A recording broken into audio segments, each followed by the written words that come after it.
Good morning, everyone. I'm Brian Wong. I'm going to be your chairperson for today's service today. This is our first service of the Bay District Transbay Minister Exchange. So it's a little bit different today. We have visiting minister, Reverend Dean Koyama from the Palo Alto Buddhist Temple. Reverend Bridge is at the SACBC today.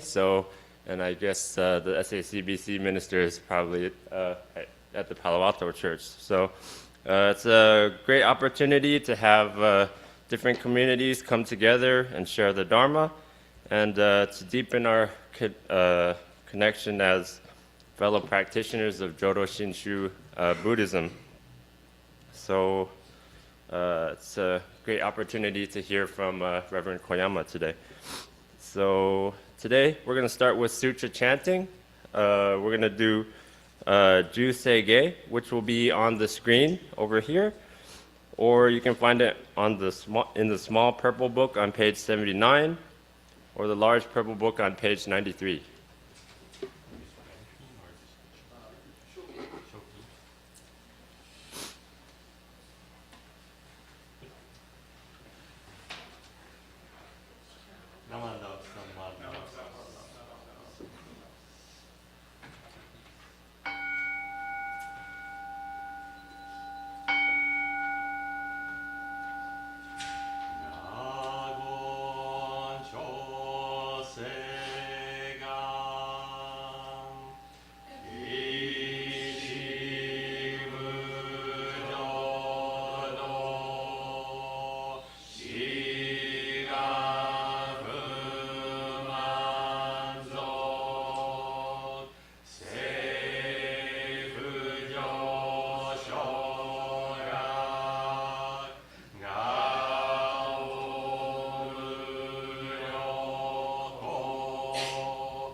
Next, we're going to sing a Gatha. It's going to be Gentle Hands. It's in the blue folder under G. Take it away, Steve.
Okay, now we're going to recite the three treasures. Reverend Koyama is going to lead us in the three treasures. It's in page 3 on the small purple book, or on the screen.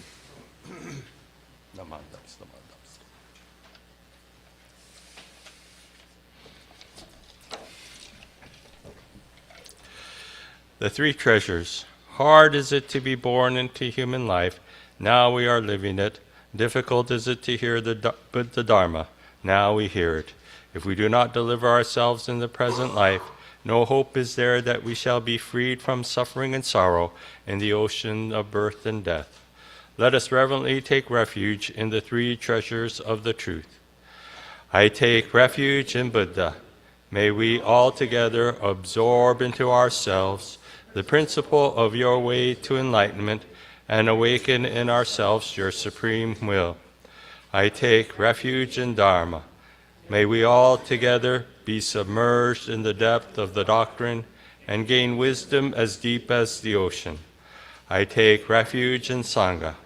May we all together become units in true accord in your life of harmony, in a spirit of universal oneness, freed from the bondage of selfishness.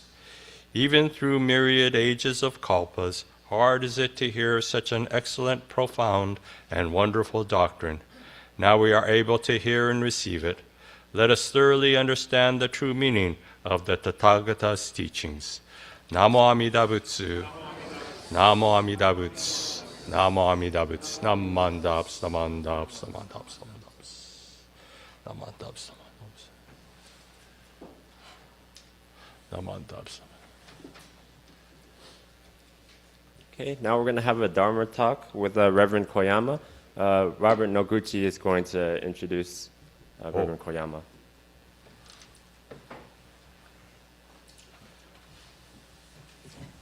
Hi, good morning, everyone. Nice to have everyone here with us today on such a nice day. It's my pleasure to introduce our guest speaker today. Reverend Dean Koyama was born and raised in Sacramento, studied biology and graduated from UC Davis with a Bachelor of Science degree in zoology in 1979. He later attended and graduated from the Institute of Buddhist Studies in 1985, entered the Buddhist ministry as Jodo Shinshu minister with the BCA in 1989. Reverend Koyama served as the resident minister of the Palo Alto Buddhist Temple for 13 years since 2013. Previously, he served at the Mountain View Buddhist Temple, Tacoma Buddhist Temple, and Seattle Betsuin Buddhist Temple. 37 years of service to the BCA. We're very, very grateful and fortunate and appreciative for having Sensei with us today. So with that, I'd like to introduce our guest speaker today, Reverend Dean Koyama. Sensei?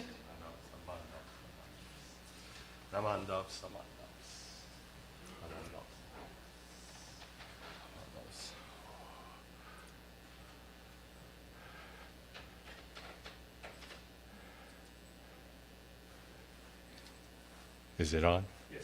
Okay. All right, let's start with, oh, wait a minute.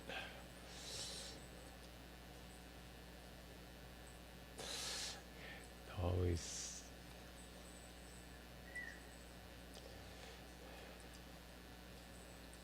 Okay, let's start with Kansho, please. When we say Namo Amida Butsu, the countless Buddhas throughout the 10 quarters surround us 100-fold, 1,000-fold, rejoice in and protect us. Namo Amida Butsu. Namandabs, namandabs, namandabs, namandabs, namandabs. Good morning, everyone. I'm sure that many of you were expecting Reverend Bridge to be here conducting this service and giving his usual excellent Dharma messages. Today, as it was mentioned, the Bay District ministers are participating in this program called the Transbay Ministers Exchange. I had voted to call it the Transbay Swam, or switch with another minister. Or it could be swap, switch with another priest. But I like the term SWAT, switch with another temple, right? Yeah. So the idea of this is that on a given regular Sunday service, when there are no extraordinary services or activities, no programs or luncheons scheduled, the ministers would go to another temple and conduct the service, just like the resident minister. So then it's a great way for us as Bay District ministers to be able to get the members of our Bay District temples.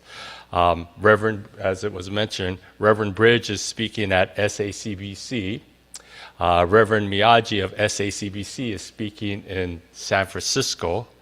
Reverend Oppo of San Francisco is speaking in Alameda. Okay, and Reverend Fujimoto of Alameda is speaking at Palo Alto. Okay. So you got the short straw. I know of all the Bay District ministers, you got me, okay? And I'm so sorry to disappoint. But it's nice to be able to go and visit other temples and see how things are done. I noticed right away that your minister must have been in a rock band or something, with all these microphones and. I have to be careful, like when I bow, I almost hit my head on the microphone.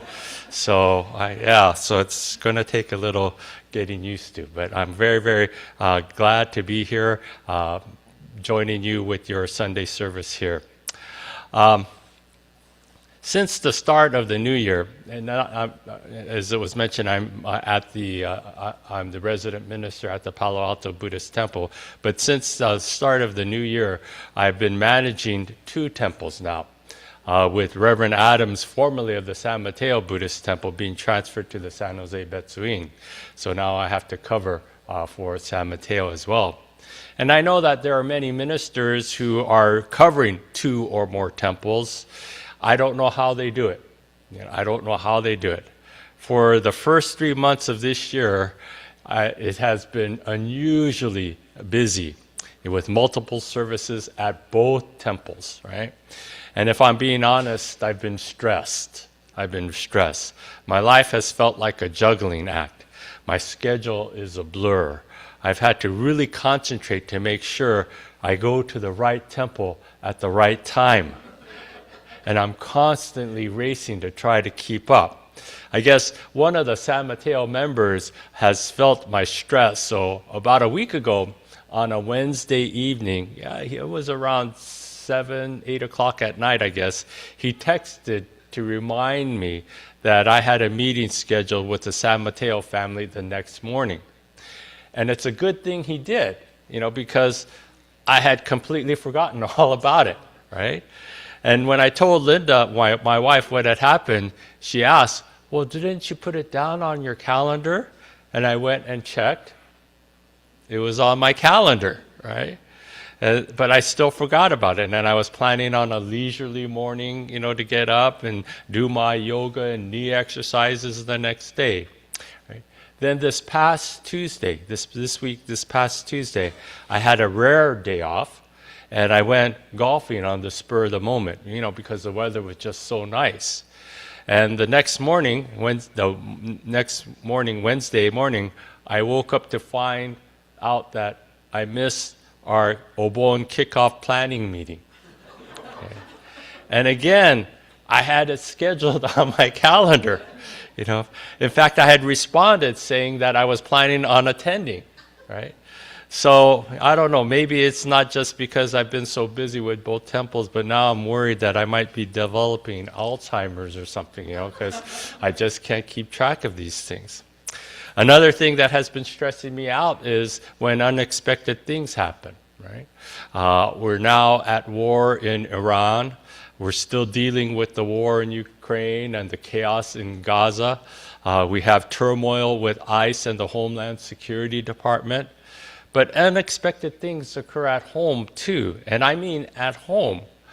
For example, recently at my home, we had a smoke detector in the kitchen sound off with a constant alarm telling us to evacuate. The only problem was that no one was cooking. There was nothing, we were just sitting around watching TV, and suddenly the smoke alarm was just going off, without really any reason to. So I had to find a ladder to get the smoke detector down, and then I discovered that I couldn't open the back of the smoke detector, right?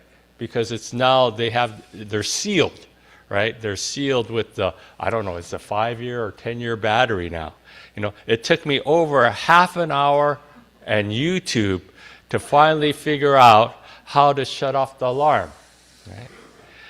Then a few days later, another smoke detector was going off, this time in our bedroom. But at least I knew how to deactivate it this time. Okay? And finally, like today, we have this really wonderful, warm, 70-degree weather that we're enjoying. And it's hard to imagine that just a couple of weeks ago we had these recent rains, right? At the Palo Alto, God, I'm getting the temples mixed up in my mind, which temple I'm going to. But at the Palo Alto Buddhist Temple, we've had roof problems. And we're undergoing this major renovation to redo the roof because we found out that we had leaks in our roof, right? So it was on Thursday, February 19th. I remember this day distinctly now. I came into my office and I noticed that the carpet in my office was all wet. It was all wet, and we were having all this rain, right? So I looked up to see if, where the water was coming from, right? But I couldn't see any water coming down from the ceiling, right?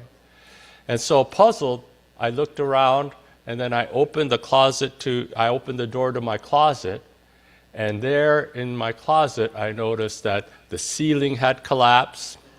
There was a river of water flowing down from the ceiling.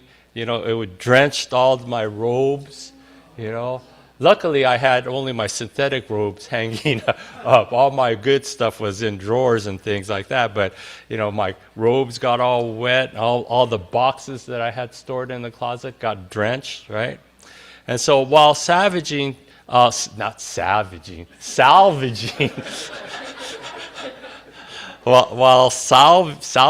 I can't even talk.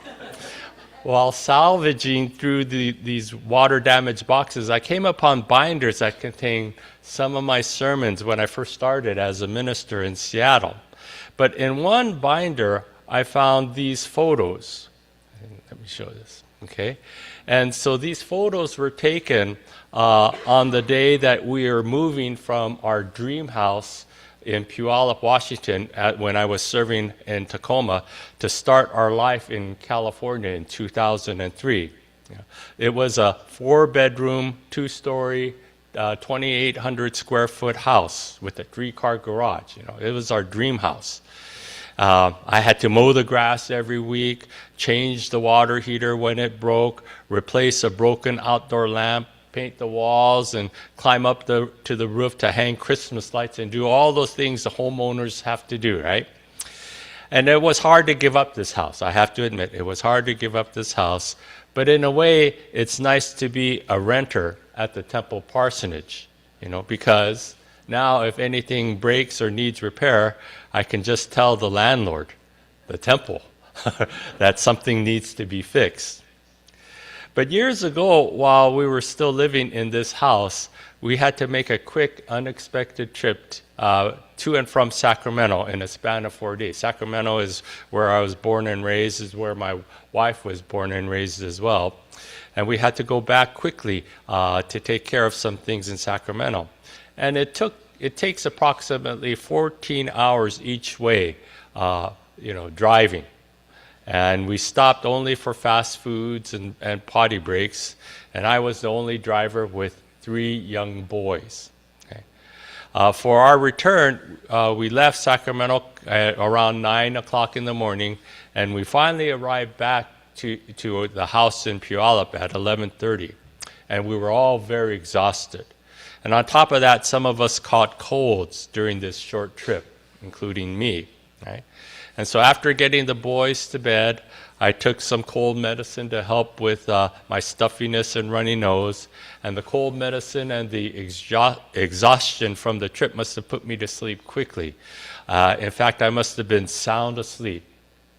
However, around 1:30 in the morning, I heard beep.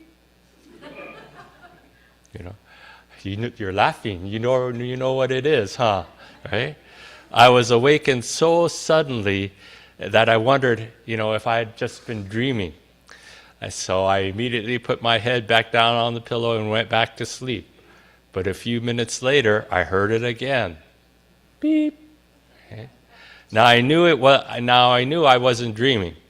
But what was that sound? Where was it coming from? Could it be someone's watch? And again, I heard it a few minutes later, and I realized that it was a smoke detector. Okay? And remember, I'm totally exhausted driving to and from Sacramento, total of 1,500 miles in a span of 4 days. I've taken some cold medicine with an antihistamine to help me sleep, and the smoke detector is waking me up in the middle of the night, telling me that I need to replace the battery. All right? I decided that maybe if I could just get back to sleep before it beeped again, I wouldn't hear it through the rest of the night. Right? And I said, I promise I'll change it the first thing in the morning. Right? So I put my head down and pretended that I didn't hear it. But I heard it. Right? I heard it. Okay? And it kept going off. Beep, beep, right? So finally, I muttered to myself, okay, you win, right? And I realized that I was going to have to get up. And I knew exactly where this smoke detector was located. I knew exactly where this smoke detector that was toying with me, where it is in the house. And why, you may ask, would I know where this particular smoke detector is? Because, did I mention that this house is 2 stories? It has a 2-story entry, right? So this is what it looks like from inside, okay? So from the floor of the entryway to the ceiling must have been, 20 feet or so, right? And I always, when we first bought the house, I always looked up and I always wondered, how am I going to change that smoke detector, right? So it was that night that I found out, right? As I lay in my warm, soft bed, I realized that I have to go to the garage, move the car out, and get the extension ladder out. Right? I went to the garage in my pajamas and realized that I couldn't get the ladder in through the house, through the garage entryway to go through the living room and the kitchen and then, put it up into the entryway, right? I had to go outside. And And did I mention that this house is in the northwest, in Puyallup, in Tacoma? So you can count on it raining, right? And as I reached the front doorknob, with the carrying the extension ladder, and as I reached the front doorknob under that shelter of the entryway, right, I discovered that I had forgotten to unlock the front door.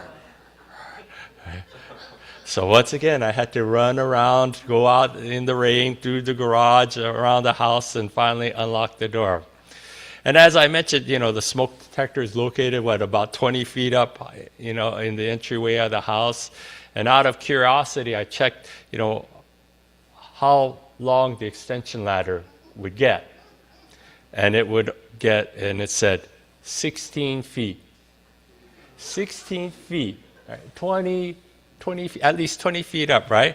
And 16 feet is if it's straight up, right? But you have to lean it against the wall, so that makes it shorter than the 16 feet, right?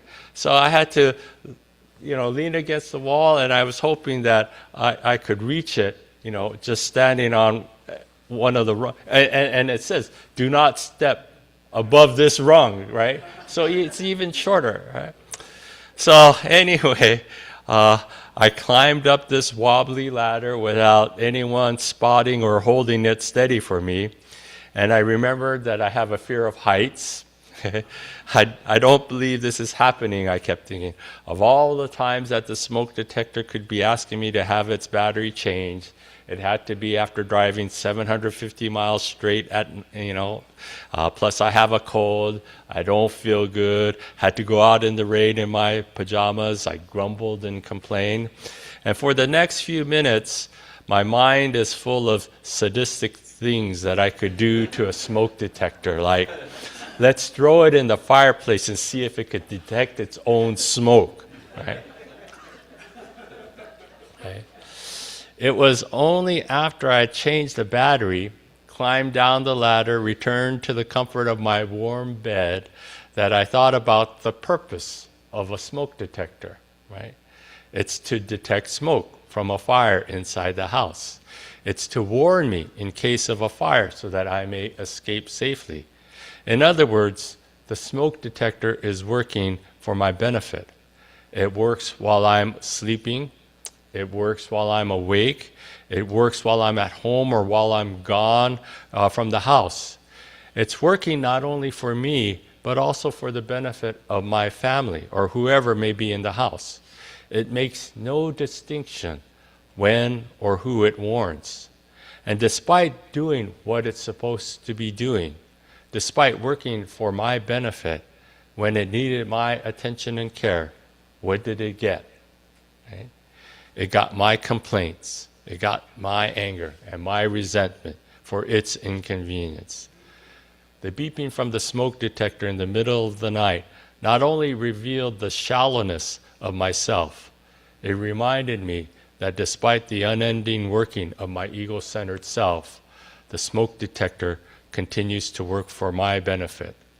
My complaints, my anger, my resentment are all delusions. They're all the cause of my suffering.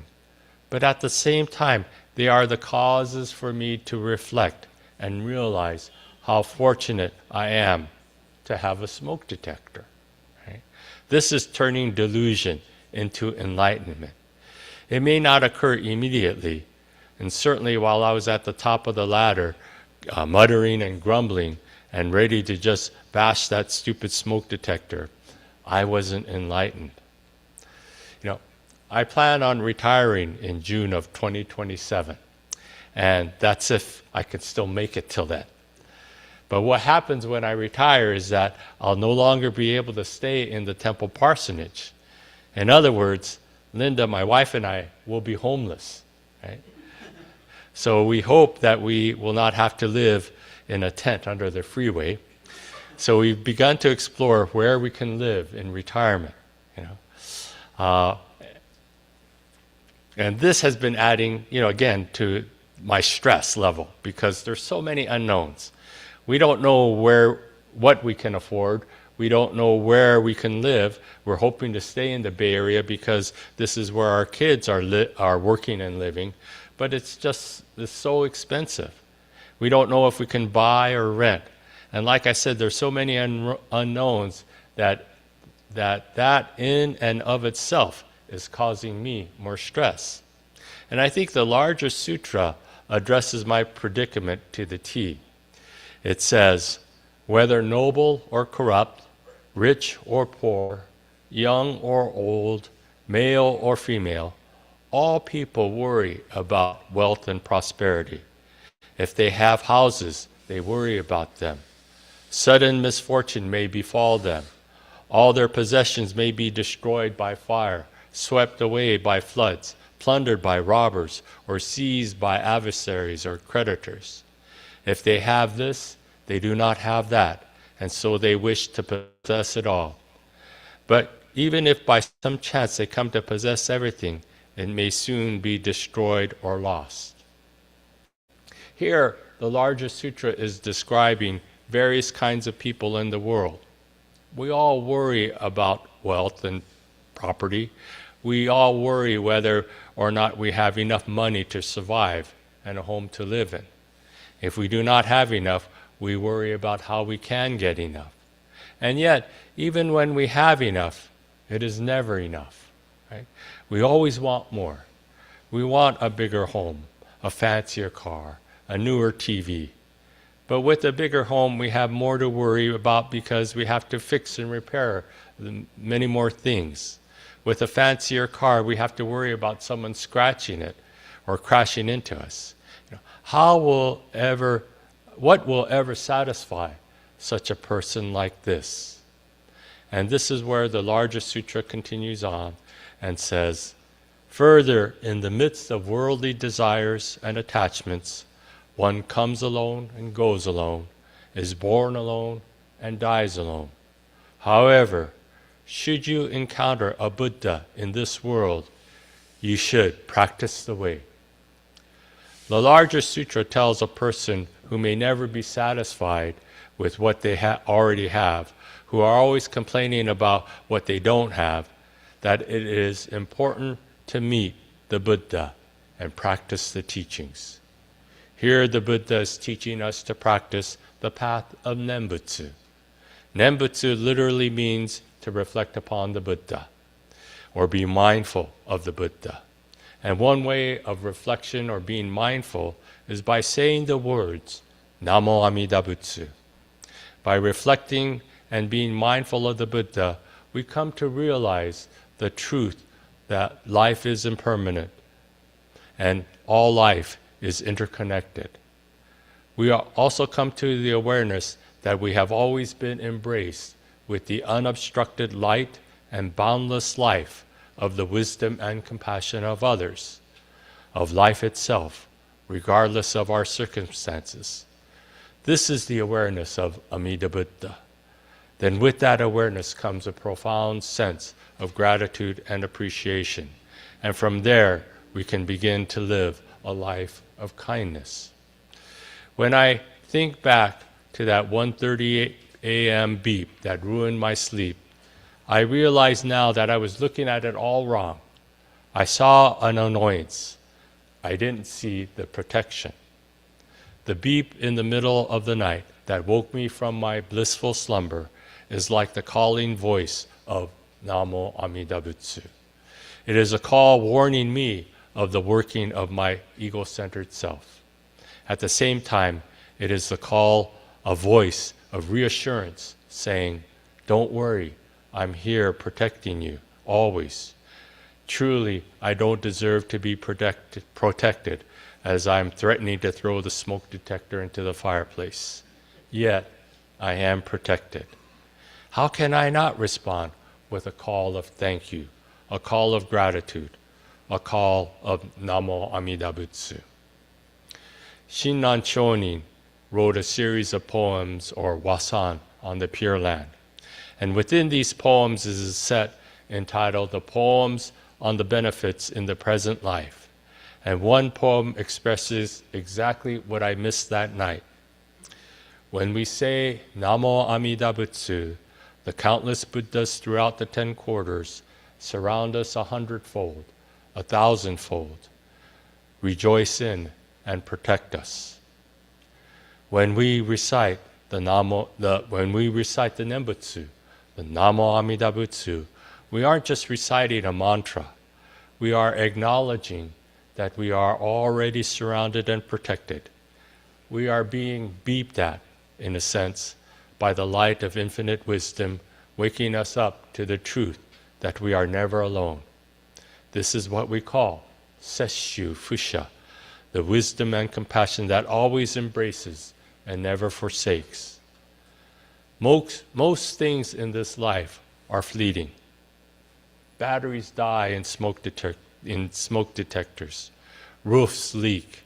We get stressed out about retirement, about where we will live, about our health. These are the fields and houses the larger sutra warns us about, things we worry over, things that change, things that fail us. But the life and light of Amida Buddha, the wisdom and compassion, are constant. They are the original smoke detectors of our spiritual lives. They are always active.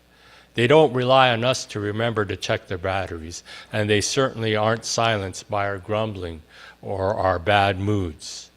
It is this wisdom and compassion, as promised in the primal vow, that refuses to let us go, regardless of how noble or corrupt, young or old we may be. So when the anxieties of life pile up, when the ceilings leak, or the calendars get double booked, or the future feels uncertain, let us try to hear it differently. Let us try to hear them not as interruptions or nuisances, but as a call back to reality, a call to stop living on autopilot.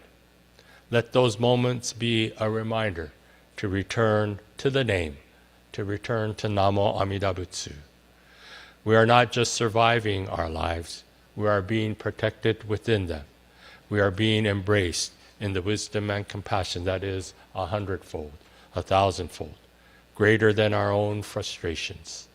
And for that realization, the realization that we are embraced, never to be abandoned, Sesshu Fusha, even when we're annoyed, even when we are lost, even when we are asleep, and especially even when we don't deserve it, we respond with the only expression that fits, and that is Namo Amida Butsu. So please join me again in Kansho. When we say Namo Amida Butsu, the countless Buddhas throughout the 10 quarters surround us 100-fold, 1,000-fold, rejoice in and protect us. Namo Amida Butsu, Namo Amida Butsu, Namo Amida Butsu, Namandaps, Namandaps, Namandaps, Namandaps, Namandaps.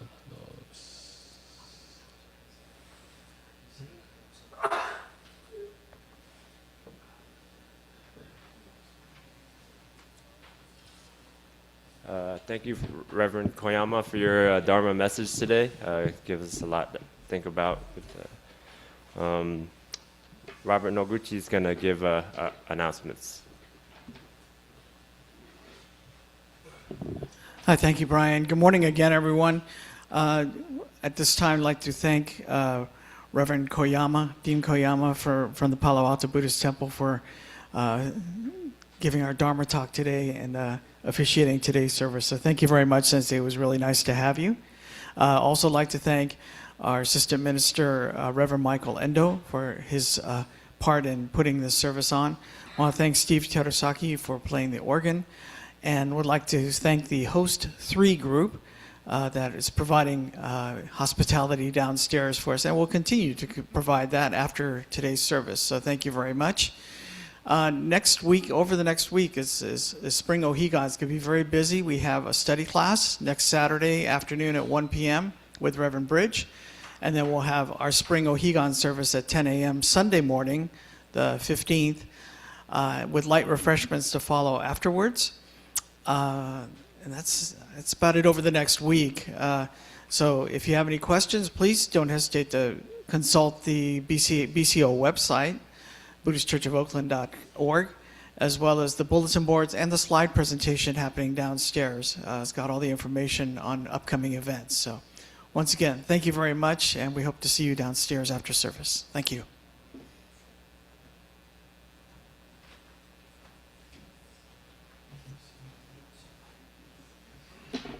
Okay.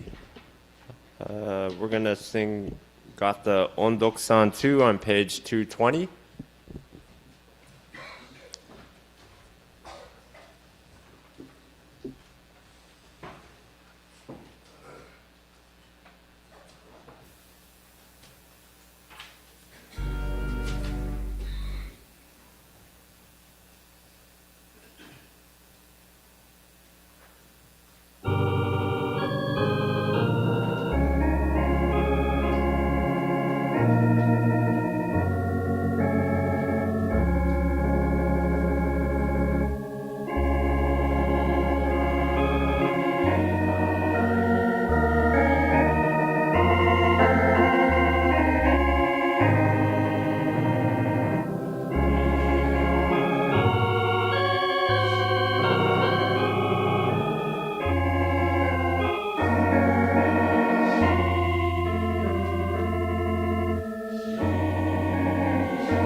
We're going to have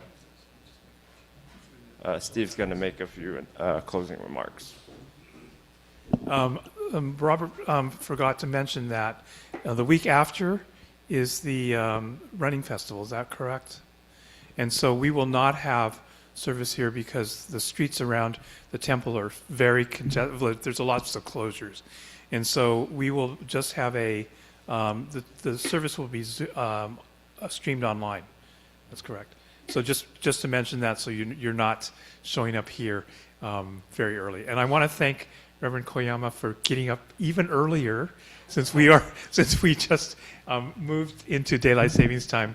And want to thank all the Bay District ministers for this idea of the SWAT. I like the switch with other temples. I think that's a great moniker.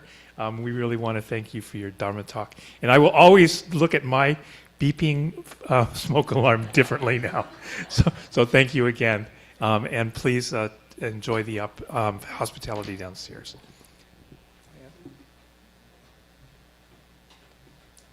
Thank you, everyone. If you haven't oshokoed already, please oshoko if you'd like to, and then we're going to have hospitality downstairs. So enjoy the rest of your Sunday, maybe get some rest, and yeah, have a good week. We'll see you next time.